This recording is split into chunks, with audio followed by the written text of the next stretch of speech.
Hola a todos, bienvenidos una vez más a Hay un meme que dice. Este es el tercer episodio de este podcast nuevo.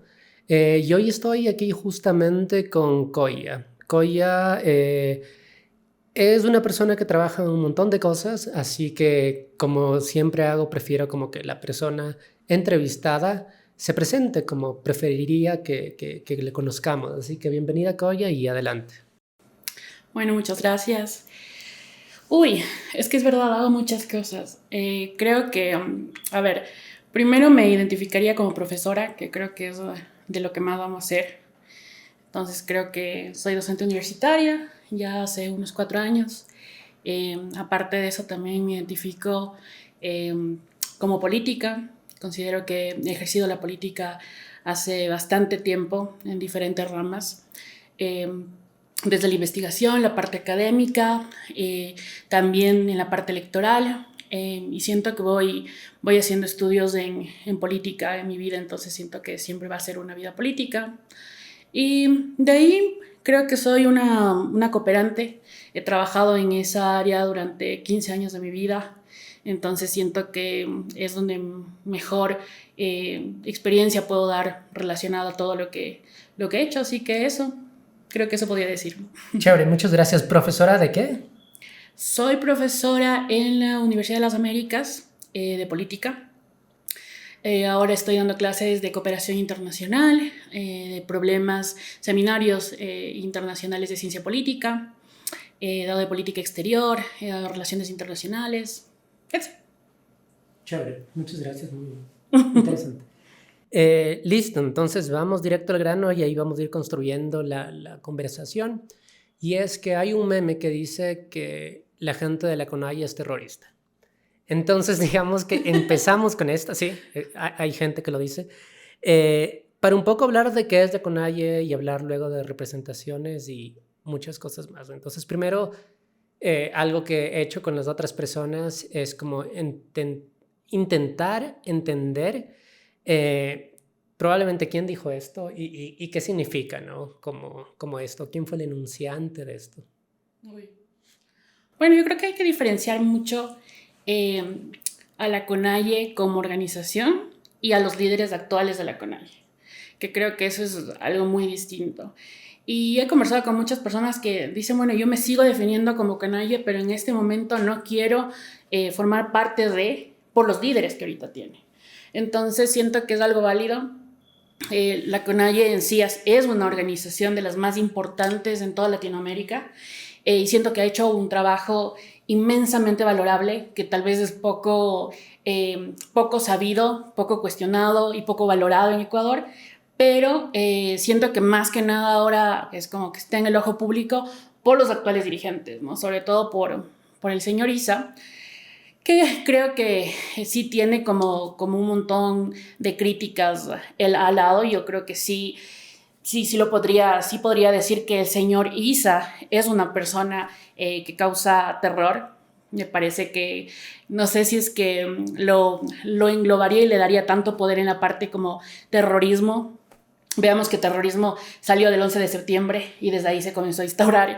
Entonces no sé si le daría ese poder, pero considero que es más o menos cómo se ha manejado. Y no soy yo la que lo digo, lo dicen muchísimas personas a su alrededor y muchos de sus actos lo han dicho. Entonces siento que lastimosamente él está dejando esa imagen en la CONAIE. ¿Tú estuviste algún tiempo en la CONAIE? Yo he estado en la CONAIE, ¿cómo te digo? A ver, hay que diferenciar, y eso también me pareció interesante. Recién yo puse un tweet relacionado a la CONAIE y me acuerdo que una persona me dijo como que se nota que nunca has estado o has formado parte de la CONAIE y no sé qué. Y para mí era como, quizás no se han dado cuenta o no lo saben, pero mis papás formaron parte de la CONAIE, de la Confenía, hace muchísimos años. Si es que supieran quiénes son mis papás, que imagino que no se ponen a hacer esa investigación, pero mis papás fueron de los primeros que formaron parte de los movimientos indígenas, de los movimientos revolucionarios, y la historia es un poco más larga, pero bueno, para dejarlo ahí. Aparte, yo he trabajado en proyectos de cooperación con pueblos y nacionalidades por muchísimos años, y he estado y he formado parte de las asambleas de la CONAIE. Entonces deberían ir a revisar videos, fotos, a ver qué es lo que he hecho, qué es lo que no he hecho, porque hay alguna gente que piensa que O sea, yo creo que me ven, imaginan como que, esta Misha que está hablando de la Conaya, así para solamente verlo por arriba, así. Y luego, si es que se ponen a ver 2 segundos, ya ven que yo sé de lo que estoy hablando. Entonces, puedo decir que sí he formado parte, y creo que todos, o sea, hemos formado parte de la CONAIE, muchos de los indígenas que hoy están tanto antiguos, históricos, como líderes que ahora están, y algunos que, como te digo, no quieren que se los relacione con la CONAIE por ahora. Perfecto. Sí, no, tantos días. ¿Qué es la CONAIE? O sea, mientras tú hablabas, pensaba en esta anécdota de Evo Morales, que supuestamente él, antes de lanzar su proyecto, viene a Ecuador a estudiar la CONAIE. Entonces, para una persona que no tiene idea, que ahorita abrió esto como para que respondamos si es o no terrorista, y no tiene idea de qué es la CONAIE, ¿qué es la CONAIE? Bueno, la CONAIE es la Confederación de Nacionalidades Indígenas más grande del Ecuador. Ya lleva 37, este año es 38 años desde que comenzó la organización. Y creo que ha hecho un trabajo tremendo. Es justamente la unión de pueblos, de nacionalidades, de comunas, de comunidades, de federaciones, de asociaciones. O sea, creo que engloba mucho de todo el país en general, porque tiene sus diferentes filiales. Está la CONAICE en la costa, está la CONFENIAE en la Amazonía, y está la Ecuarunari en la sierra. Entonces son las grandes filiales y todo eso compone la CONAIE. ¿Cuándo empezó? ¿Cómo empezó?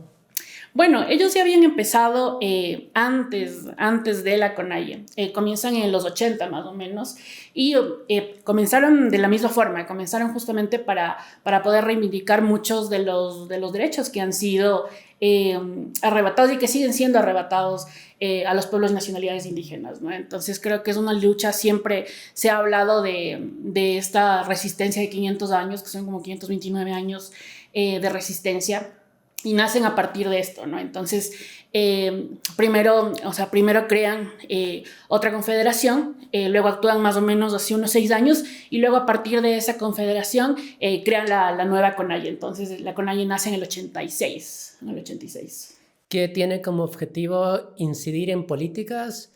Es una organización, y luego, por ejemplo, ¿por qué ahora se lo llama a Pachacuti, que el brazo electoral de la CONAIE? ¿Es acertado o no es acertado? Sí. O sea, es social, cultural y política. O sea, realmente tiene como todo eso, sino que yo considero que sobre todo ahora se les ha ido lo social y cultural. O sea, ese es el gran problema. Se ha enfocado todo en la política, y siento que desde ese lado ha perdido las bases sociales, ¿no? Todo se ha convertido en un juego político. Y eso es lo que ha condenado que la CONAIE cada vez esté peor, o sea, vaya perdiendo su real incidencia, porque claro, si todo lo conviertes en político y tú tienes como juegos de poder entre puestos, quién va a un lado, quién va a otro, cuáles son las decisiones políticas que se van a tomar, cuál va a ser el candidato, etcétera, te pierdes todo el resto, te pierdes lo que está pasando en las comunidades. Entonces siento que desde ese lado han ido perdiendo su foco, sobre todo la actual dirigencia. ¿Cómo funciona la CONAIE, o cómo funcionaba? Que ahora hay una crítica fuerte, ¿no? Sí, o sea, me parece que se han ido perdiendo en los mismos juegos de poder.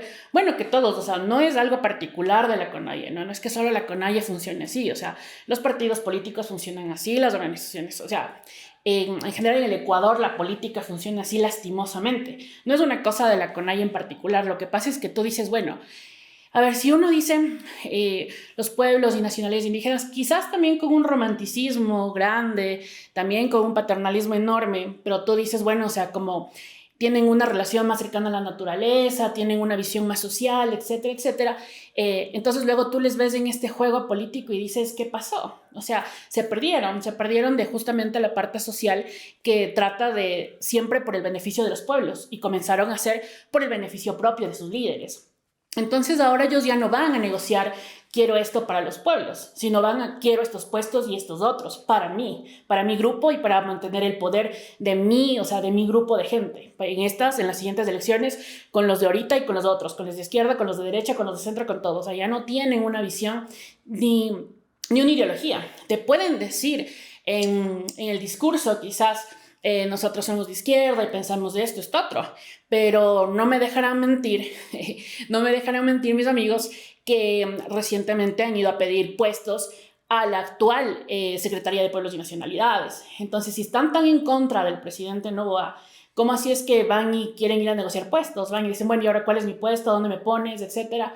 Entonces, ahí se ve que no es una ideología, ni tampoco tiene que ver o sea, no dicen como qué es lo que vamos a hacer para las comunidades, sino puestos, en la derecha, en el centro, en donde sea. Me afecta porque, a ver, digamos que yo conversaba hace unos meses con una persona que salió en el primer capítulo, que se llama Daniel Cuti, y lo que pensábamos como mestizos de Quito es que, bien o mal, la CONAIE era como no es un partido político, como es una organización, era como, o sea, era un ejemplo, tal vez, para nosotros, para los partidos políticos, de representación. Porque probablemente antes sí lo eran. Entonces, mi pregunta va a cómo se la pensó en organización y en representación. Es que se supone que es eso, o sea, no solamente nació como una representación de pueblos y nacionalidades indígenas, también están en general, digamos, y por llamarlos así como ahora los están llamando, grupos subrepresentados. O sea, también están hablando de los trabajadores, de los estudiantes, del pueblo afro, del pueblo montubio, que también no se habla porque siempre se habla de los pueblos y nacionalidades indígenas. O sea, se está hablando de varios grupos subrepresentados que se supone encuentran justamente su representación en la CONAIE. Y creo que por algún momento fue así. Y creo que, o sea, no voy a decir que toda la CONAIE, todo está mal. Imagino que, o sea, hay algunas cosas que rescatar de ahí, pero sí siento que se han perdido, y eso hace que afecte en general a todo el movimiento indígena, hace que afecte a los indígenas en particular, y también yo creo que en sí a cómo cuál sería realmente su verdadero impacto en la vida de las comunidades, porque comenzó a convertirse en un personalismo. Entonces ahora nosotros hablamos de si Isa sí, si Isa no, si Isa... O sea, todo es alrededor de Isa y no hablamos de realmente las necesidades de las comunidades, que se supone que para eso están ahí, ¿ya? Entonces ese es el problema. Pachacuti, que es efectivamente el brazo político de la CONAIE, se entiende que obviamente más allá de la organización social, un aspecto importante es poder incidir en política pública. Entonces, desde ahí está Pachacuti para poder hacer eso, pero de cierta forma también creo que eso le quita de cierta forma legitimidad a la CONAIE, ¿ya? Porque todo se convierte en esto, ¿no? En poder llegar a ocupar un puesto de poder dentro de Pachacuti. Entonces, por ejemplo, ahora están teniendo problemas a la interna. A pesar de que ahora son solamente 5 asambleístas los que están en PK, están teniendo problemas a la interna, entre ellas uno, y también con el coordinador, porque de cierta forma la convierten otra vez en esta práctica habitual de que, bueno, o sea, desde arriba se les dice qué hacer a los asambleístas y eso es todo, ¿no? Entonces es como nosotros siempre nos quejábamos de RC y decíamos, bueno, hay una gente ahí que está solamente de levantamanos, o sea, desde arriba se les dice qué va a hacer y se acabó. Bueno, lo mismo es. O sea, Guillermo Churuchumbi también mandó recién una carta a una de las asambleístas, que la tengo yo, en donde justamente le dice eso, ¿no? Que se acoja a las decisiones que él ha tomado. Entonces yo creo que, o sea, ¿para qué escoges asambleístas? ¿Para qué uno escoge tantos representantes si al final del día va a ser lo que decida el señor Churuchumbi en este caso? O igual puede ser o sea, el Partido Social Cristiano en donde tú digas, o sea, yo entiendo que hay decisiones de bancada, pero también entiendo que de cierta forma si es que los asambleístas no responden, por ejemplo en este caso, a las provincias a los que representan, ¿para qué están ahí? Entonces, obviamente ya se sienten amenazados y el problema de esto es que ya pueden entrar en problemas de violencia política. Tenemos que recordar el caso del 2022 en julio, cuando Gisela Molina también, exasambleísta de Pachacuti, también presentó su queja ante por el señor Issa por un accidente de tránsito que tuvo, que también, según palabras de la asambleísta, dijo que podría haber sido causado por Issa, porque justamente después de la votación en donde ella, por la destitución de Lasso en la asamblea, cuando ella dijo que no a la destitución, comenzó a recibir varias amenazas contra su vida y finalmente le pasó un accidente de tránsito.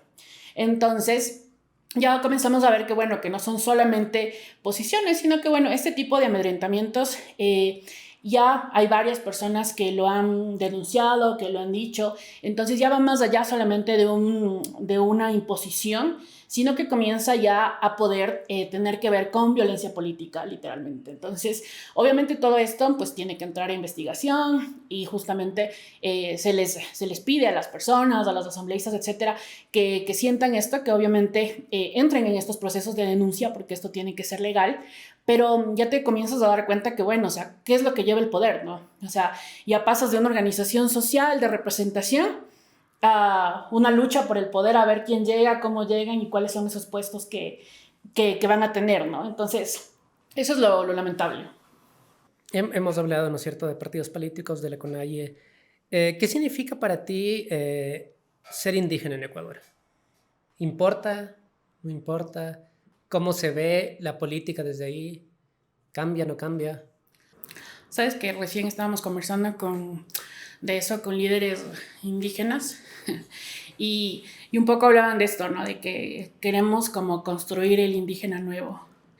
Y yo creo que, o sea, que realmente son identidades y que de cierta forma nos han puesto a todos los indígenas como en el mismo, o sea, quieren que seamos y pensemos de una misma forma. O sea, ya nos etiquetaron que vernos de una forma, actuar de una forma, pensar de una forma, todos iguales, querer lo mismo, todo. Entonces, me acuerdo que ahí decía un líder, bueno, o sea, creo que incluso no piensan que hay un gran grupo de líderes indígenas que son de la derecha, o sea, proclamados de la derecha, que tienen un grupo de derecha que lo militan en la derecha, pero no, o sea, pensamos que todos los indígenas son de la izquierda y son de la CONAIE. O sea, es como que a todos nos englobaron ahí, nos pusieron ahí, es la única forma de hacer política. O que deberían. Ajá, o que deberíamos estar ahí. Y es como, no, o sea, a ver, hay una cantidad diversa como todo de gente y cada uno expresa su forma, es una autoidentificación, o sea, tú vas y te autoidentificas como indígena y creo que y es una identidad propia. Tú vas y la construyes igual que construyes el ser mestizo, igual que construyes el ser afro, o sea, es una identidad de la que tú coges y dices, bueno, o sea, es así como soy, como yo lo expreso. Entonces siento que desde ese lado hay un paternalismo súper grande porque nos meten a todos así como todos son lo mismo y tienen que pensar igual. Y eso yo creo que es súper injusto. Y también está llevado por un montón de otras cosas, o sea, por ejemplo, de la representación en los medios de comunicación, de la representación también política, porque siempre se quiere mantener la imagen de que tienen que ser, ¿cómo te digo?, el indígena, el que no sabe expresarse, el que, no sé, o sea... Que está en vestimenta. Ajá, exacto, o sea, cómo se viste, qué es lo que... O sea, es como que no... Y de ahí no sale. Entonces, si es que los medios siguen replicando esto, ¿te acuerdas cuando había Vivos? No me acuerdo cómo es el que hacía David Reynoso. Moti, exacto. Entonces, es como esa representación que es ahí una y otra vez. Entonces, yo me daba cuenta, recién estaba haciendo un poco de análisis de cómo ha sido así en Latinoamérica. Y, por ejemplo, en las telenovelas de antes...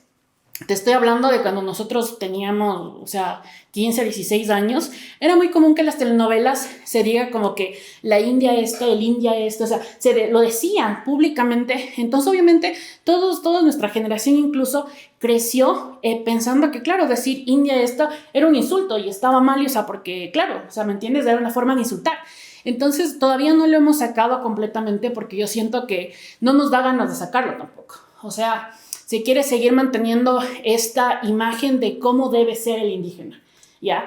Y es muy injusto porque siento que también hay dentro cómo es de los indígenas esta creencia como que hay alguien que es más indígena o menos indígena y que por eso tiene más derechos o menos derechos de representar a lo indígena, ¿me entiendes? Entonces, esto me parece que, o sea, que también es terriblemente injusto. Recién conversábamos con los líderes y nos decían... Por ejemplo, en Peguche, que está ahí cerca de Otavalo. Recién fue el Pauca Raimi, y nos contaba uno de los líderes y nos decía, bueno, o sea, las comunidades en Peguche, si tú te vas en la parte central de Peguche, pues está muy bien, muy bonito, todo arreglado, pero si te vas a las comunidades más lejanas, hay mucha pobreza, ¿ya? Sin embargo, se mandaron un mega festival de música por $500,000. Entonces tú dices como, claro, o sea, y tampoco se piensa eso porque también está como estigmatizado si es indígena, tiene que ser pobre. Y de pronto ves a indígenas que se gastan un montón de dinero en algo que no deberían, porque deberían estar preocupados por sus comunidades, pero no. Entonces, ahí es como hay una mezcla que yo creo que, o sea, que por ejemplo, una gran muestra es Otavalo. Otavalo es súper comercial, tiene un montón, o sea, de indígenas de derecha, de hecho. Entonces, y creo que está bien, o sea, cada uno está expresándose políticamente como quiere, y me parece que eso debería ser como más normalizado, porque si no, yo creo que hay un estigma que nos da muy duro y que nos afecta en general a todos los indígenas. Me quedé pensando en muchas cosas, pero me quedé pensando en que probablemente tenga muchas ideas paternalistas, ¿no? O sea, digamos que mientras hablabas, decías, un indígena puede ser de izquierda, de derecha, de donde sea. Pensaba, ya, pero ¿qué pasa con la historia y la necesidad de buscar como plazas o de afectar el Estado, ¿no es cierto?, para buscar reivindicaciones, etcétera. Pero tal vez solo no ese es el camino, entonces, ¿por qué no le debo? O sea, sobre todo yo que estoy como afuera, ¿no? Como, no sé, me quedé pensando mucho en todo. Yo, por ejemplo, a ver, yo creo que eso me ayudó mucho en la búsqueda de mi doctorado, porque yo creo que antes era como, y una pregunta que siempre te hacen, y a mí como política es, ¿pero eres de la izquierda o de la derecha? ¿O eres del centro? Y en mi búsqueda del doctorado decía, bueno, claro, o sea, todos los nuevos autores hablan de que ya no existe, o ya no debería existir la izquierda y la derecha ni el centro, porque realmente hay buenas ideas en todos lados. Entonces, sí hay intenciones que son muy distintas y modos de ver muy distintos, ¿ya? Pero tú no puedes, por ejemplo, decir, o sea, y hay ciertas personas, por ejemplo, que son muy de derecha en ciertas cosas, en las partes económicas, por ejemplo, ¿ya? Pero que luego dicen, bueno, pero yo sí creo en el aborto, ¿ya? Pero tú le comienzas a pensar que el aborto está ligado solamente a la izquierda. Y luego también, por ejemplo, dices, ahora que hemos hablado de derechos humanos, dices los derechos humanos están ligados a la izquierda. No, los derechos humanos no están ligados ni a la izquierda ni a la derecha. Los derechos humanos son de todos. O sea, es como, yo creo que eso que nosotros creemos que es de esta forma, primero históricamente no es así. Entonces sí se les invita a ir y ponerse a leer realmente de dónde salen los derechos humanos, de dónde sale el feminismo, de dónde sale realmente, para que no se hagan estas aseveraciones así nomás por hacerlas. Y la segunda es que yo creo que, o sea, que en un mundo tan mezclado como estamos ahora, creo que sí hay ciertas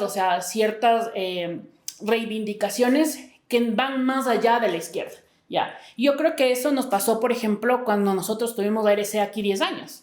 O sea, tienes un partido que se autoproclama recontra, que de izquierda y todo, que de pronto estaba recontra satanizando el aborto, por ejemplo. Y tú decías, ¿cómo puede ser esto? También, a pesar de ser de izquierda, promocionaban las concesiones mineras, ya, en todo el Ecuador.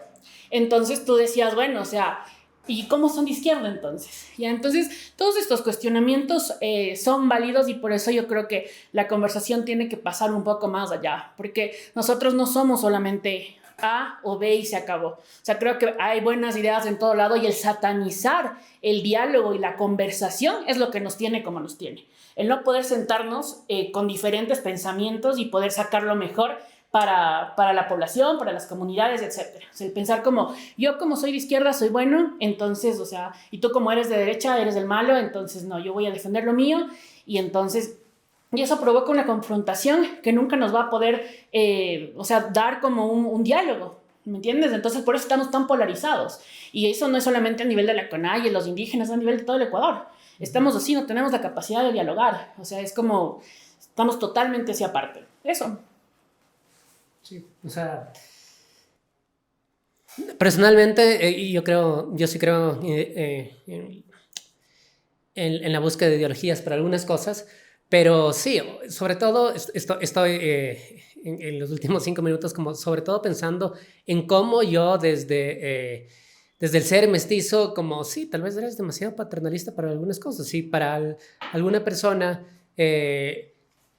digamos que para mí hay muchísimas formas de encontrar izquierdas y derechas, como tú dices, lo económico y lo social, pero digamos que para mí estaría un poco en una de sus tantas definiciones en lo colectivo y en lo individual, ¿no? Pensar que un poco las izquierdas van más hacia lo colectivo y la derecha un poco más a lo individual, entre otras cosas. Entonces pensaba, ¿por qué si alguien indígena toma el camino de buscar su reivindicación histórica a través de su individualidad también es válido, ¿no? Y muchas veces lo estamos como atacando, como decir, no, deberías estar como dentro de un colectivo que te ayude a...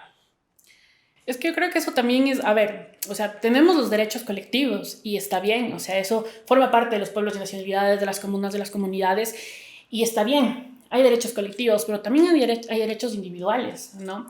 Yo entiendo que, a ver, se supone que desde la cosmovisión indígena nosotros pensamos en el colectivo y está bien, ya, y esa parte está bien.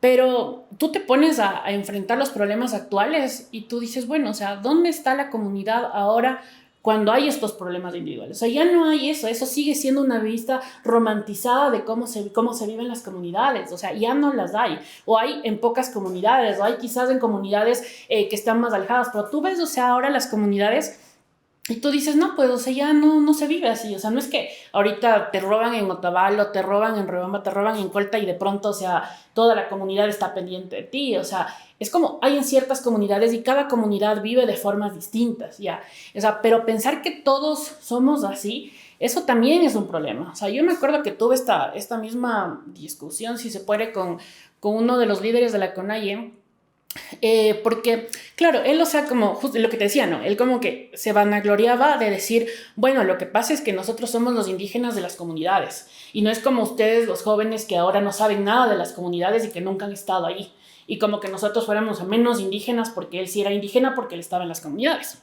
Entonces yo le decía, a ver, o sea, yo no creo que sea de esa forma. Considero que ambos, o sea, son válidos. Hay indígenas que están aquí urbanos, indígenas que han crecido aquí en Quito, indígenas que después han venido a emigrar acá a la ciudad. Entonces, está bien de ambos. Y está bien también, o sea, las comunidades. Lo que toca es reconocer que hay indígenas en un montón de lugares, o sea, y de diferentes formas. Y no solamente pensar que son de una forma, ni pensar que los unos son mejores que los otros. Ya. Entonces, creo que ahí está lo malo. Y yo me acuerdo que como es, o sea, que con él había esta cosa y siempre es como que, bueno, vuelvan a territorio. Le decía, a ver, he trabajado en territorio los últimos 10 años.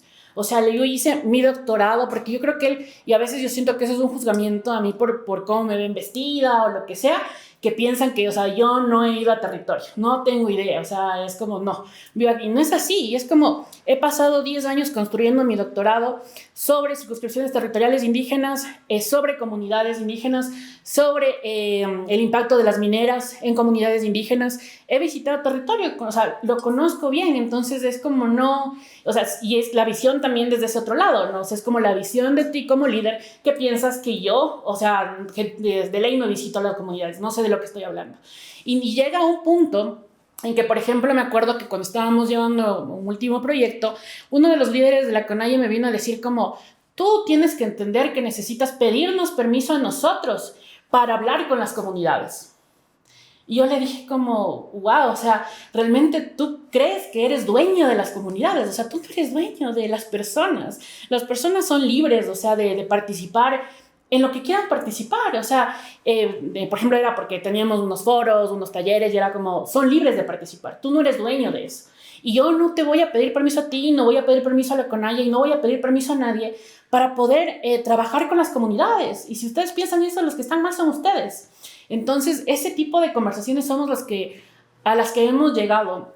Y siento que más que nada no tiene que ver con una representación, tiene que ver con un poder. O sea, ellos necesitan sentir que tienen el poder sobre las comunidades y que justamente tú, o sea, hablas con ellos si ahí tienes acceso. Si no, no tienes acceso y no puedes trabajar con ellos. Y eso te da poder. Eso te da poder justamente para decir, bueno, nosotros en representación de la comunidad venimos y queremos esto, queremos aquello, queremos así, asado. Ya. Y a veces no es lo que quieren las comunidades. Y a veces eso solamente les enriquece a ellos. Yo recuerdo que la primera vez que fui a Hualel en Loja, me acuerdo que llegué a una comunidad indígena y me hablaba con las señoras de la plaza y ellas me decían que la única persona que se había beneficiado en todos esos años de la minería era justamente el dirigente indígena. Y regresé a ver y él tenía la casota, el carro, o sea, y había beneficiado para él. Entonces, lo que hacen es hablar en nombre de la comunidad para beneficiarse personalmente, ¿ya? Y ahí está lo malo. Entonces, tú dices como, bueno, o sea, ¿qué es lo que está pasando? Y eso es lo que ahora se le reclama a los dirigentes indígenas actuales, ¿me entiendes? Ya no están por su comunidad. Y aún así piensan que pueden decirte a ti que tú como joven y dicen, no, es que este misho o está mishado, entonces no puedes hablar. ¿Qué es mishado? Mestizo. Ya. Ya, entonces, o sea, y entonces no puede, o sea, no puede trabajar en esto o no sabe de lo que está hablando. Entonces, es como, no, quizás usted no sabe de lo que está hablando. O sea, y me acuerdo que hubo una pelea con este señor, me acuerdo, porque terminó en su discusión diciéndome como, bueno, o sea, pero yo he recorrido las mejores universidades del mundo. Y yo le dije, yo acabo de terminar mi doctorado, ¿cuál es tu punto? O sea, le digo, no, como no puedes cogerme por la parte de que no he vivido en las comunidades como tú crees, y que por eso yo soy menos indígena, ahora resulta que también tener estudios también está, o sea, mal, y hay gente que también te ataca por eso. Entonces es como, ya no tiene ni sentido esas conversaciones que se tienen con los líderes indígenas actuales, la verdad. Es fuerte, sobre todo. A ver, digamos que mis preguntas y mis respuestas siempre van a venir desde el otro lado, ¿no? Como justamente, como más bien como eso, intentar como quitar mi parte como esto de romantizar y de ver como los problemas como no se pueden ver objetivamente, pero desde otro punto. Mientras dices todo esto, hay una cosa que me queda como duda. Y es como, por un lado, sí, entonces hay muchas formas de vivir lo indígena y la política indígena, pero entonces, ¿hasta qué punto va a seguir teniendo sentido llamarse indígena? Por ejemplo. Y claro, creo que esto está muy ligado a lo que hablaba hace un rato sobre representaciones y sobre las cosas que no queremos sacar, ¿no? Porque es que a mí se me hace tan difícil entender eso, porque por un lado, ¿no es cierto?, estamos los mestizos, de ahí están como... estamos los mestizos en tremenda negación de nuestra parte indígena, pero somos mestizos. Y por otro lado está como comunidades que podrían llamarse propiamente indígenas. Entonces es como, tal vez yo termino siendo muy paternalista en el sentido de que creciendo intento como decir, quiero aceptar mi mestizaje como tal. Entonces por eso mismo es como, creo que por la parte de, como me enseñaron siempre a rechazar lo indígena, ahora le voy a tener cariño. Entonces, en ese sentido, te vuelves así medio romantizas, entre un montón de cosas más. Entonces, la pregunta, reformulando, es, ¿qué sentido va a seguir teniendo sentido hasta algún punto considerar como lo indígena para tomar como soluciones desde el Estado, por ejemplo, para como recuperar o como reasignar como fondos que antes no estaban ahí y reconocer también?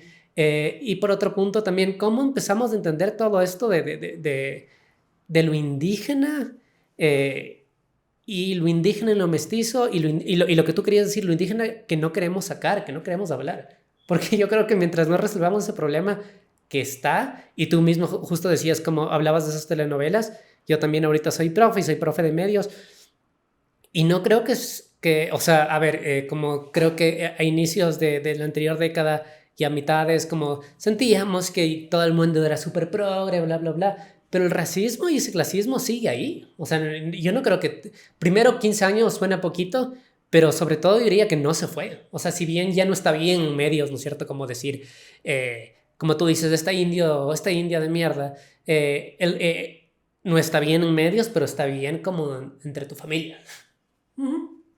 Oye, es que esto paga como un montón de sí, claro, es que justamente, y me quedo en eso porque ese es un tema que yo sí pienso, porque ahí sí es parte de mi identidad. Verás, Primero, sí hay un paternalismo súper grande. Me acuerdo que, por ejemplo, tú ahorita dijiste como los indios propiamente dichos. O sea, sí, o sea, hablaba como entre los indígenas, o sea, me refería como entre comillas. y yo en ese momento pensé como, dije, ves, es como, hay una asunción de que hay algo que sí es indígena y esta persona no es indígena. Sí, pero estaba intentando citar a mi favor, pero bueno. Yo lo que te digo es como, y claro, por ejemplo, hay un paternalismo enorme en la gente que todavía nos sigue viendo como que fuéramos niños, ¿sabes? O sea, dice nuestros indígenas, como que fuéramos así unos chicos que no tenemos idea de lo que estamos haciendo, que necesitamos todavía la guía de los nuestros padres, los mestizos o los blancos, o lo que sea. O sea, todavía hay esa cosa, esa mentalidad, y en la forma de hablar, en la forma en la que nos llevamos, en la que nos relacionamos, todo. Entonces, es como difícil todavía sacar todo eso, o sea, de todo, ¿no? O sea, yo creo que incluso de la autoidentificación, por ejemplo.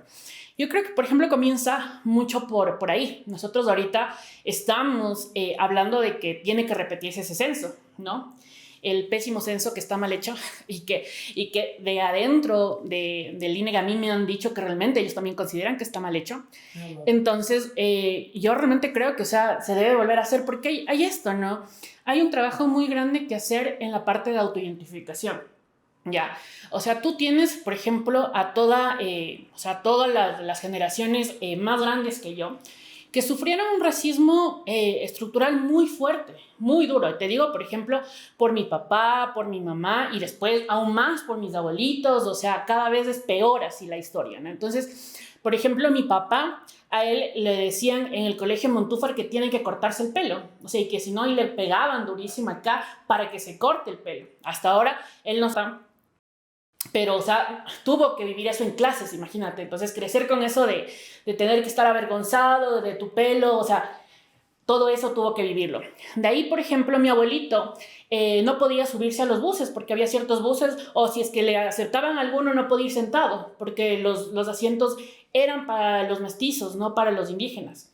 Y ni siquiera las iglesias podíamos entrar. O sea, hay iglesias que de hecho en el centro están solamente para indígenas. O sea, porque no podíamos ni a las iglesias entrar. No sabía como cuál, ¿sabes? Sí, se llama, creo que es San Martín, ya no me acuerdo, pero yo fui, me acuerdo a ver la historia en el centro de las iglesias, que no soy muy conocedora, pero me acuerdo que toda la historia me contaban y yo decía como que wow, o sea ni siquiera a la iglesia podíamos ir juntos, así. Entonces me parece que, o sea, que todo eso obviamente ha sido cada vez más duro y cada vez tú, o sea, bueno, vas adaptándote, la gente como va siendo, parecería que menos racista, pero, o sea, realmente ahora lo ves en otras situaciones. Por ejemplo, yo te digo, hay una fundación que yo siempre cada que la veo me sabe recordar un mal episodio de mi vida, porque recuerdo que yo apliqué una beca. Es una fundación bastante conocida. Y me acuerdo que apliqué una beca cuando yo estaba en la época de la San Francisco. Me acuerdo que quería seguir un programa de liderazgo en ese momento. Y me entrevisté con la hermana de la presidenta de esa fundación. Y ella me vio y me dijo, pero tú no eres indígena. Y yo le dije, o sea, sí, soy indígena. Y me dijo, no, pero es que tú no te ves, o sea, tú no te ves como indígena y a mí no me sirve. Y fue como, o sea, y en mi cabeza se quedó como, claro, no le sirve para completar el cuadrito, porque usted lo que quiere es la fotito donde, donde yo, o sea, esté o con plumas o con algo, ahí sí le sirvo. Ya, pero como no le sirve, entonces, o sea, no, gracias. Yo era como, y yo decía, no, o sea, yo, imagínate, era como que yo, o sea, me considero líder, pero no puedo tener acceso a una beca porque no estoy vestida como usted considera que debería vestirme. Entonces, ese tipo de cosas, o sea, tú lo sigues viendo hasta ahora, ¿no? Me acuerdo que en una entrevista para un medio de comunicación, me acuerdo que una vez la productora me llama y me dice, bueno, que me invitaba, que no sé qué, no sé cuánto, que le mando una foto por la típica que te piden para hacer la promoción de la entrevista. Y me dice, pero usted no va a venir con su, y no sabía cómo llamarlo. Con su disfraz. Ajá, y me dijo con su, exacto, y me dijo con su disfraz. Y no. así... Yo me quedé como, es una productora guayaquileña, y yo me quedé así como, me quedé como, wow. Le dije, no, yo no utilizo la vestimenta tradicional. Y era como, y me dijo, ok, me dijo, entonces, espérame un ratito, ya te confirmo la entrevista. O sea, a pesar de que ya me había invitado, creo que tuvo que ir a llamar a decir, oigan, ella, o sea, no se viste. Ajá, ¿me sirve o no me sirve? Ajá, porque dice que viene sin plumas. Entonces, es como, o sea, ¿qué es lo que pasa? Yo digo, o sea, tengo mis 2 nombres indígenas, tengo mi apellido indígena, o sea, es como, todo es indígena. Yo hice una autoidentificación indígena cuando tenía 15 años, di una prueba, o sea, de conocimientos que dabas en el CODEMPE en ese momento, para que puedan, o sea, decirte, sí, te den un aval. Me dio el aval de la comunidad de mi mamá, que es de Monserrate, un aval, o sea, donde decían, sí, es de esta comunidad. Luego me tomaron una prueba. O sea, dije, sí, ya no puedo, o sea, ¿qué más quieren? O sea, ya está todo. No sé qué más necesitan, porque quizás, o sea, en su imaginario yo no entro, ¿ya? Entonces es como, pero a mí me han dicho otras cosas, me han dicho, por ejemplo, por lo alta. Me han dicho, es que eres alta, es otra concepción, es como que los indígenas, o sea, tienen que ser chiquitos, así. Yo decía, a ver, la familia de mi papá es de Zuleta. Ahí hubo justamente la hacienda Zuleta, en la que había muchas violaciones de justamente las indígenas que estaban ahí. De entre ellas, mi bisabuela. Y desde ahí, o sea, la familia de mi bisabuela incluso son altos, medios blancos, o sea, algunos salieron hasta rubios. Mi bisabuelo tiene ojos azules, ¿ya? Y no es, o sea, y no, eso no le quita lo ser indígena, ¿me entiendes? Más bien es una historia tristísima que deberían saber sobre las violaciones que hubieran en las haciendas a los indígenas, y a los indígenas, o sea, de aquí. Entonces, toda esa historia, como no la conocen, no la saben, te dan ese tipo de comentarios. Entonces, uno es como, todavía no sabes, o sea, cómo justificar que yo no soy el indígena que tú quieres.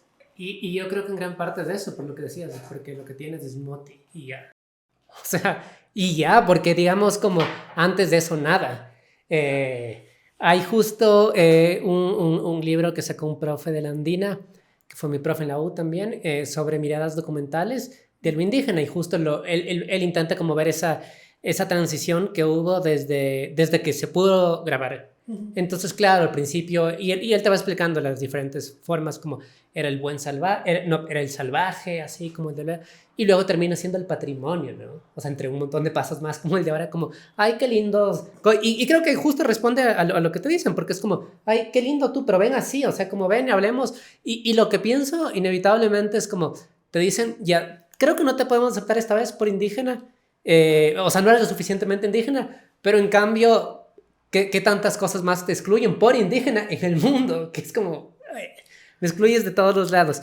Y bueno, creo que justamente... Entre las conversaciones, o sea, yo creo que al comienzo, en mi inmersión en los medios, yo he dado entrevistas como desde que tengo 22 años, creo.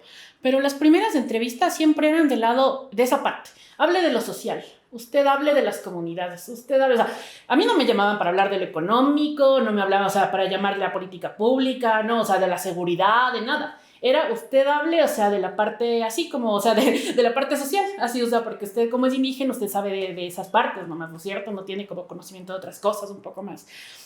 Entonces tuvo que ver mucho, o sea, con, yo creo que ir y dar otras entrevistas, de hablar de otros temas, de hablar de otras cosas, en las cuales muchos de los entrevistadores se sorprendían y era como que, wow, usted es indígena y también sabe de este tema, wow, y yo era así como, o sea, qué vergüenza, porque realmente hay un montón, o sea, de indígenas, y ahora incluso hay algunos institutos, por ejemplo, la Academia Quechua de Ciencias, en donde están ya agrupados muchos de los profesionales indígenas. Y ahí tienes gente de todo, o sea, gente de todo, de todas las ciencias, matemáticas, o sea, tienes chefs, tienes de todo lo que se te ocurra, tienes, ya, o sea, en lo indígena, digamos. Y tienes también, o sea, de todo también en la variedad de personas, porque eso no quiere decir, yo no te digo que solamente los indígenas son los nuevos indígenas, los que ahora están, o sea, adaptados a la globalización. Yo no hablo de eso, porque, por ejemplo, o sea, yo he pasado 2 años trabajando en la Amazonía, y también ahí había las comunidades no contactadas, y estaba perfecto también, ¿me entiendes? O sea, eso también está bien, o sea, está bien las comunidades que no quieren contactarse,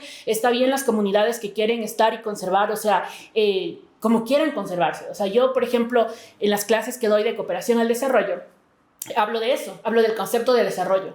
Y digo, o sea, es que claro, ustedes lo que quieren, o sea, ustedes tienen su pensamiento del desarrollo. Ustedes piensan que el desarrollo es cierta cosa. Tal vez, o sea, aquí tener, no sé, una computadora, un parlante, un no sé qué, no sé cuánto, esto es desarrollo, ¿ya? Y vivir como ustedes viven no es desarrollable. No, el concepto de desarrollo es aplicado igual a cada persona. O sea, y las propias comunidades tienen su desarrollo. Tienen su desarrollo, su ciencia, sus saberes ancestrales, tienen su forma de vivir y está bien. ¿Me entiendes? Cada uno está bien en cómo sea eso. Y esas son las diferentes identidades. De acuerdo. Ahí tal vez justamente te voy a volver a preguntar, esto es como, y eso ya es una pregunta como personal, o sea, ya no tanto como en eso, sino como qué harías tú.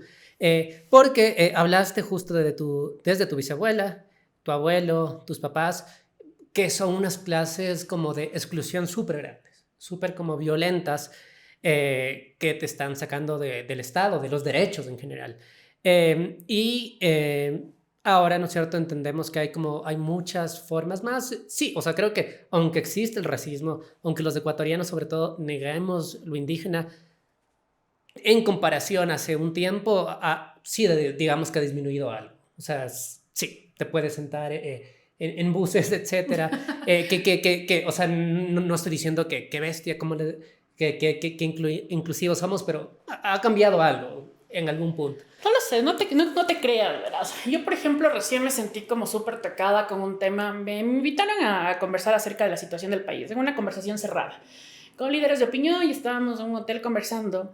Y me acuerdo que me dijeron algo así como una de las personas para defender su punto, me dijo como, pero ya, o sea, ustedes, ya se demostró en el censo, ustedes son el 7% del país, o sea, ya, es como que, o sea, ¿por qué nos quieren seguir incendiando el país para beneficiar? Ustedes son solamente el 7% y todo el 93% tenemos que, o sea, someternos a ustedes por ustedes del 7%.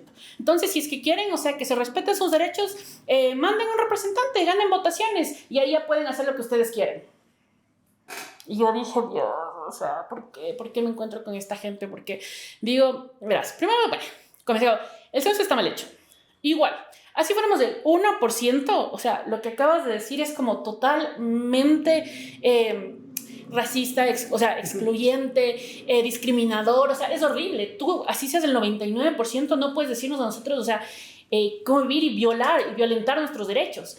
Pero aún así, si es que quisieras irlo por ese lado, si tú sumas del censo de indígenas, más afros, más pueblo montubio, más o menos 20%, y aún así, o sea, es como que tú dices, estás discriminando a toda esa gente y un montón de gente que se ha tenido que autodiscriminar porque hay gente que no se quiere reconocer como indígena por esto, ¿ya? O sea, por este tipo de cosas. Hay gente que es como que no, ya sabe que va a sufrir el racismo estructural, que va a sufrir el racismo en todo, en sus trabajos, en sus vidas, en todo, y que por eso, o sea, deciden ya no serlo. Entonces se autodiscriminan y cada vez somos menos los que nos autoidentificamos. Y lo hacemos por comentarios como los tuyos. Entonces es como, porque cada vez, o sea, no podemos representar, no podemos defender nuestros derechos. Y no puedes negar ante algo que ha sido una vulneración histórica de derechos contra los pueblos y nacionalidades. Entonces es como, pero es el concepto y cómo se manejan estas discusiones con líderes de opinión que tú dices, o sea, ¿qué onda? Si ustedes piensan así, o sea, ¿a dónde vamos a ir en serio? O sea, y es por eso que estamos así. Y es por eso que luego sale alguien como Isa y o sea, y gana popularidad. ¿Por qué te estás enfrentando contra esto? O sea, te estás enfrentando contra alguien que así como es absurdo como Isa, así de absurdo es esta derecha, ¿ya? O esta gente. Entonces, se enfrentan dos mundos que realmente tú dices, o sea, ¿por qué ninguno de los dos puede comenzar a bajar y comenzar a dialogar y comenzar a hablar y comenzar a ceder? Porque en la política tienes que ceder. O sea, tienes que comenzar a llegar a acuerdos. No todo es lo que tú dices, no todos son imposiciones. O sea, pero no. O sea, todo el mundo está como, no, o sea, yo tengo razón y se acabó. Y así está llevándose este país también. O sea, ahora es como Correa, anticorrea. Dicen que ya no, o sea, que ya no estamos en ese punto, que ya hemos sobrepasado el correísmo o el anticorreísmo. No se crean, porque yo estoy en muchos de los chats de Noboa y toda la gente que votó y sigue siendo fiel a Noboa son anticorreístas, bien anticorreístas. O sea, no es que estuvieron ahí porque dijeron, oh, sí, Noboa. Y yo creo que nadie se declaraba fan de Noboa, o sea, hasta antes de la segunda vuelta. En la primera vuelta no sabíamos ni quién era. Y, o sea, y muchos de ellos votaron por el anticorreísmo.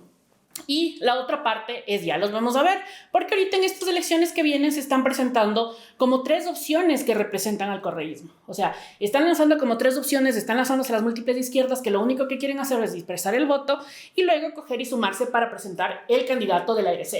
Y ahí van a volver otra vez a esta discusión. ¿De la ARC o de la izquierda?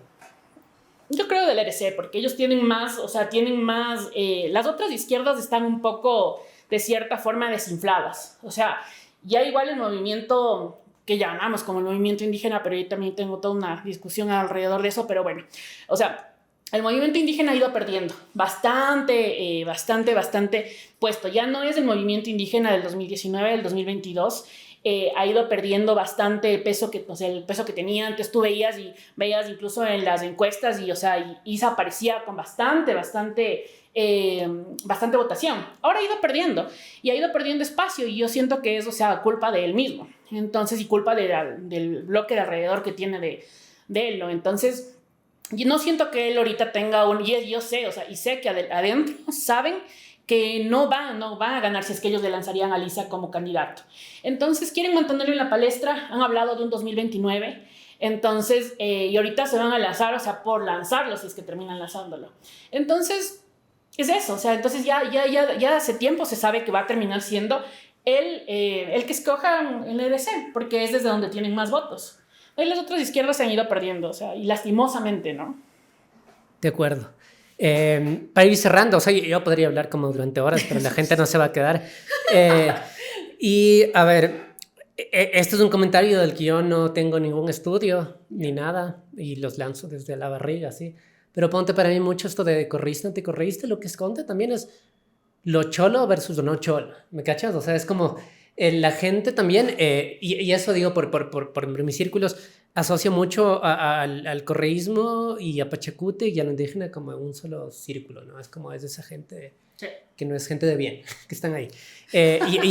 Y eso justamente me lleva a preguntar entonces, ¿cómo entendemos... hemos hablado un poco, o sea, y yo creo que siempre superficialmente, porque si no nos demoraríamos horas, de lo indígena, pero entonces ya, ¿qué tiene que ver esta parte ya del mestizo y del que se cree blanco con lo cholo, ¿no es cierto? Sobre todo porque es como, porque cholear es rechazar, y no necesariamente es lo indígena, sí es lo indígena, pero también es todo lo que puede estar dentro de eso, ¿no? Es como un paraguas para excluir todo lo que no nos gusta. ¿Cómo entiendes tú esta problemática así de lo longo, lo cholo, ¿no es cierto? Como que es indígena, no es indígena, ¿qué significa? Claro, son todos estos procesos de blanqueamiento. Lo recuerdo y siempre lo pienso porque yo sigo algunas cuentas de ropa nueva que ha salido indígena de jóvenes. Y veo justamente y digo como que, bueno, o sea, todos los modelos de esta ropa indígena son blancas, blanquísimas.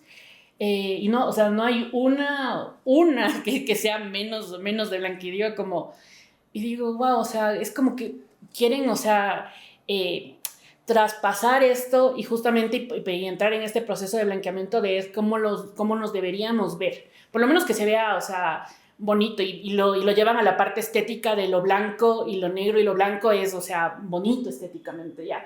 Entonces, creo que van a través de eso, o sea, y siento que sí, o sea, como tú dices, no necesariamente a veces tiene que ver con lo indígena, porque hay muchos snuff que sí, o sea, que tiene sus amigos indígenas, porque también hay muchos indígenas con muchísimo dinero, ya, entonces, o sea, y ya no lo ven así, ya ven ya más bien por la parte del poder, del dinero, de otras conversaciones que van más allá justamente de lo indígena o no indígena, ya. Entonces yo siempre entro en los temas de poder porque siento que es como la última búsqueda, ¿no? O sea, de todo esto, o sea, de todo esto y lastimosamente, porque siento que el poder es lo que hace que cambien los objetivos de todos estos grupos, ¿ya? Entonces, por ejemplo, o sea, tú dices, bueno, no tiene que ver que sea indígena y no sea indígena, pero si es que ya está en el poder, siempre vas a tener gente al lado, siempre vas a, ya, o sea, ya no importa. O sea, yo recuerdo que cuando yo solamente era candidata, ya me llamaron desde los de prekinder, así, todo el mundo de pronto recordó que era mi amigo, recordó que todo el mundo era escribiéndome y yo era así como... Y decía, wow, ¿cómo lo hace? ¿Cómo el poder de pronto es como que, toca ir para allá? Ya, y eso que no llegue, no me imaginé si algún día, o sea, llego, o quien sea que llegue, no es como de pronto, boom, aparecen todos.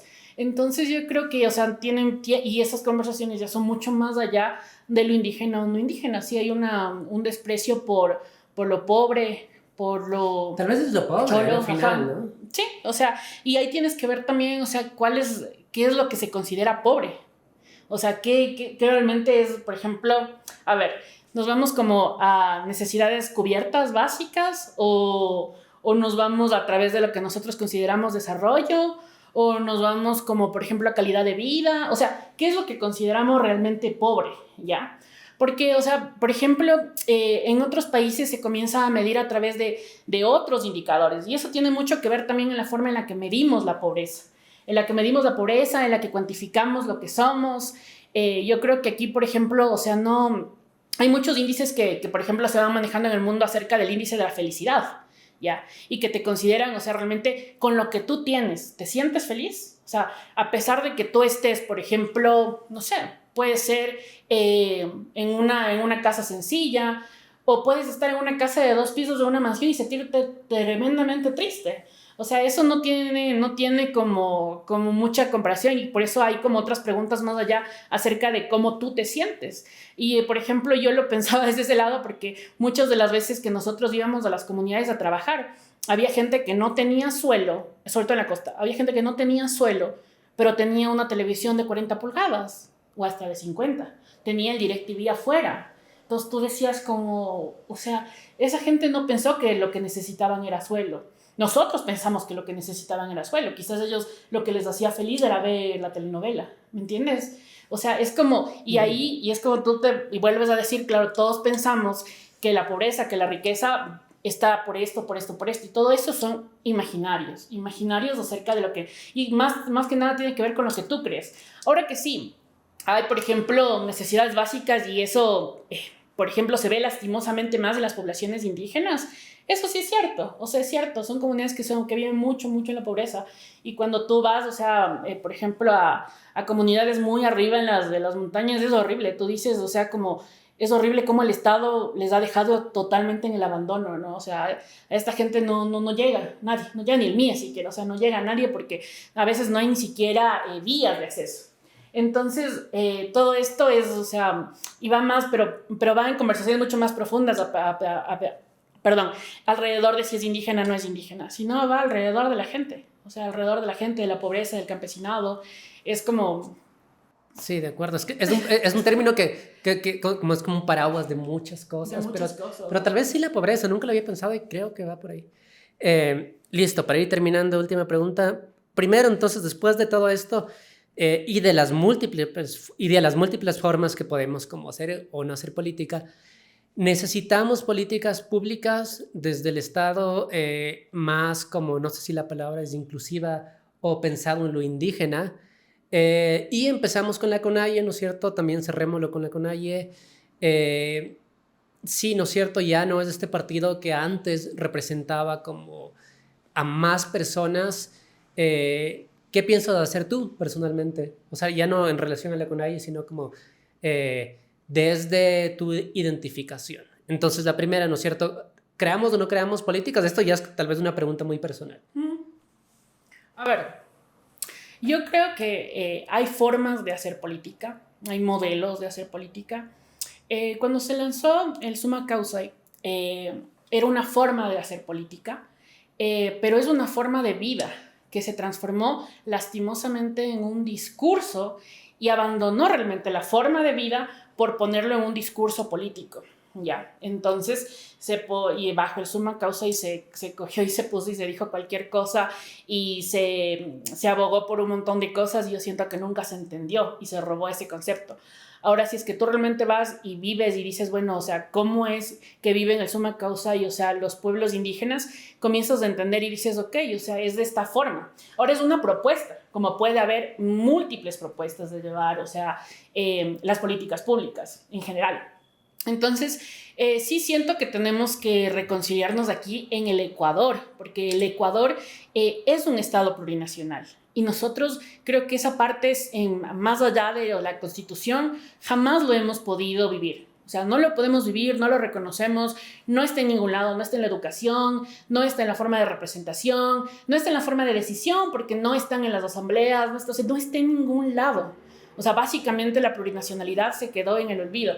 Y eso es lastimosamente porque, o sea, nunca hubo la intención seria de llevarla a cabo, o sea, de implementarla. Entonces siempre tenemos esa conversación de cómo implementamos el Estado plurinacional. Pero claro, o sea, tú ves que eso es mera decisión política, voluntad política del Estado de querer hacerlo. Pero no lo quieren hacer. O sea, no lo quieren hacer porque representaría otro poder más ahí. Y esto es una pelea de poderes y básicamente no debería llevarse desde ese lado porque los pueblos y nacionalidades indígenas tienen sus derechos amparados justamente en eso, en la parte de tener un Estado plurinacional y respetarlo, ¿ya?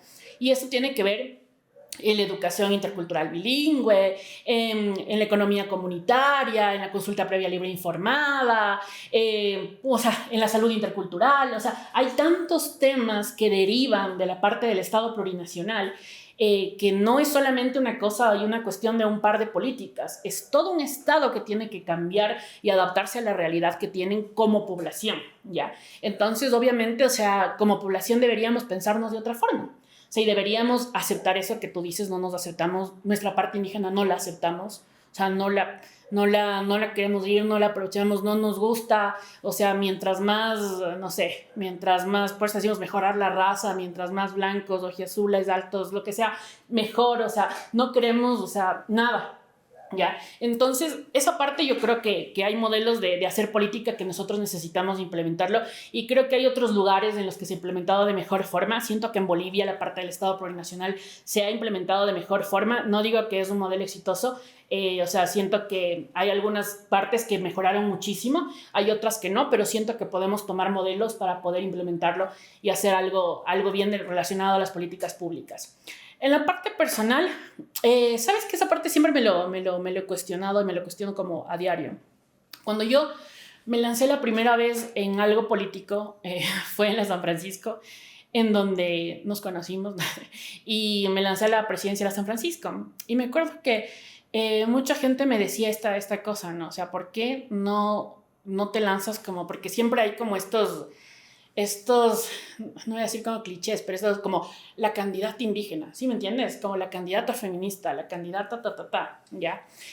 Y de esa ocasión que me dijeron igual que por qué no me lanzo como la candidata indígena, ahora igual en estas últimas elecciones para la prefectura, ¿cuánto tiempo ha pasado?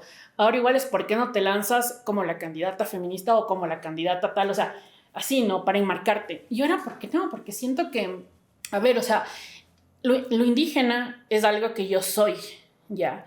Pero no es algo bajo lo cual yo digo, voten por mí porque yo soy indígena. O sea, porque no, o sea, si yo solamente fuera una mujer indígena y se acabó, o sea, y nada más, y no fuera una persona apta para ejercer el poder, diría, o sea, no, o sea, ¿qué es lo que, o sea, no es que por ser indígena yo sí debería estar ahí o no debería estar ahí. Y eso es un gran problema, o sea, que es igual que yo considero, por ejemplo, con las mujeres. O sea, la lucha feminista de las mujeres ha sido histórica y lamentablemente ha tenido que ser impuesta. Y ha tenido que ser impuesta porque no te la dejen hacer de otra forma. Pero eso ¿qué hace? Hace que a veces estén ocupando puestos mujeres que no deberían estar ahí, porque no están capacitadas. Entonces, cuando yo decía quiero que voten por mí, era voten por mí porque yo estoy capacitada, he estudiado esto toda mi vida, he llevado proyectos toda mi vida, o sea, sé exactamente de esto y en los debates me iba muy bien y creo que parte de lo que hizo que yo no gaste la cantidad de dinero y que pueda hacer que mucha gente me conozca a mí era por los debates. Porque íbamos a los debates y hablábamos de todo. O sea, hablábamos desde la parte ambiental, desde la parte social, desde la parte legal. O sea, hablábamos de todo. Y yo decía, sí, o sea, me he dedicado toda mi vida a estudiar, me he dedicado toda mi vida a trabajar y sé cómo hacer todo esto. Y tengo estos planes y les hablaba, o sea, de todo lo que, cómo lo voy a hacer, con qué plata lo voy a hacer, con qué equipo lo voy a hacer. Y la gente decía, wow, o sea, ni te conocía, no sabía quién eras, pero voy a votar por ti. Yo decía, gracias. Pero claro, o sea, así anda a hablar por todo pichincha, ¿no? Entonces es complicado, pero yo creo que sí es algo que lo quisiera hacer en el futuro. O sea, pero como te digo, no, o sea, también alguna gente me ha dicho como, pero ¿irías por la CONAIE? O sea, como que, ya, y yo digo, yo siento que actualmente la CONAIE y Pachacutic no me representan a mí personalmente, o sea, siento que los líderes que están actualmente no me representan. La CONAIE como organización es increíble, ojalá retomaran unos buenos líderes que lleven realmente a la CONAIE a un buen lugar, o sea, que retomen el buen trabajo que hicieron y lo vuelvan a convertir en una gran organización. Si en el futuro esa organización que sea llevada por nuevos líderes me invita, estaría más que encantada. Ahora, yo, por ejemplo, no creo, y eso es otra cosa que no creo en la parte de la militancia en un solo partido, ¿ya? O sea, y por eso no me he afiliado nunca a ningún partido. Entonces, y tampoco estoy de acuerdo con eso porque muchos partidos dicen que debería obligarse a que haya la militancia, o sea, para que hayan candidatos que sean afiliados al partido. Creo que eso no debería ser necesario, que es otra conversación larguísima. Pero bueno, la cosa es que yo creo, o sea, que en su momento, cuando yo me lance, quiero lanzarme otra vez, o sea, por el proyecto político que se tiene, que es mucho más amplio y que supera a la persona que yo soy. Entonces, no tiene que ver con si yo soy indígena o no soy indígena, si yo soy mujer o no soy mujer, si yo soy joven o no soy joven, sino tiene que ver con el proyecto político que estamos construyendo hace muchísimo tiempo y que ojalá que en algún momento tenga la fuerza para poder competir en igualdad de condiciones con otros partidos políticos. Eso, muchas gracias, Coya. Los últimos 3 minutos más o menos se nos fue la cámara, pero el audio está ahí. Pero está ahí. No. Lo siento, pero es que en verdad es como si uno es tan largo ya como no pude como cambiar ni nada. Pero, o sea, yo creo que si la gente... O sea, primero también lo voy a subir en audio, así que no se pierde nada. Si nos escucharon hasta el minuto 45, hasta el 48. Sí, y de ahí está. Pero muchas gracias, realmente voy como que con un montón de ideas nuevas. Me gusta. Y como te decía, sí, o sea, como... sí, lo indígena, la CONAIE y todo esto, sí es algo en lo que me pregunto, pero sobre todo cuando tiene relación con la identidad general. Eso, no sé si quieres agregar algo que se te quedó o estás bien. Sí, yo creo que tenemos que tener como una visión mucho más amplia y exigir a nuestros candidatos, sobre todo ahora que vienen elecciones, que tengan realmente la capacidad para hacerlo. Lastimosamente, yo creo que toca apoyar, por ejemplo, al partido que llegue. O sea, yo creo que cuando ya uno llega, llegó, ¿no? Eso yo conversaba contigo. O sea, siento que, por ejemplo, Pavel llegó y toca apoyarlo. O sea, puede ser del RC, puedo compartir o no compartir, pero, o sea, si está haciendo bien su trabajo, toca apoyarlo. O sea, porque atentar contra un por ejemplo, en este caso que ya es un alcalde, también atenta contra todos nosotros, contra la estabilidad de toda la ciudad. Entonces, igual, ahora, cuando llega Novoa, yo pienso igual, o sea, Novoa está haciendo, hay cosas que está haciendo bien, apoyémoslo, está bien, sigamos todo adelante, me parece que está bien, lo que esté mal, digámoslo, pero sí, o sea, lastimosamente yo he tenido que ver, o sea, que mucha gente de Novoa llegó también, como han llegado en otros momentos, que no ha sido solo Novoa, que llegaron justamente por sus chequeras. O sea, yo tuve realmente amigos que pagaron mítines políticos muy costosos aquí en Quito y que son muy jóvenes, que no tienen la experiencia necesaria y que hoy los ves conformando, o sea, lugares muy importantes de toma de decisiones. En este momento en que estamos en una crisis tremenda en Ecuador y tú ves y dices, son gente que no está capacitada. Y tú ves todo el gabinete de Novoa y dices, hay mucha gente ahí que no está capacitada. Entonces es como, ¿por qué? O sea, no caigamos en eso. No todo tiene que ver con las chequeras y el dinero, tiene que ver con la capacidad, si no nunca vamos a salir de lo que estamos, en una tremenda crisis del Ecuador que ojalá podamos salir pronto. Eso, un mensaje fuerte para cerrar, pero real. Gracias a todos los que se quedaron hasta el final. Escuchen los otros episodios si pueden y ya nos vemos pronto. Chao. Chao. Muchas gracias.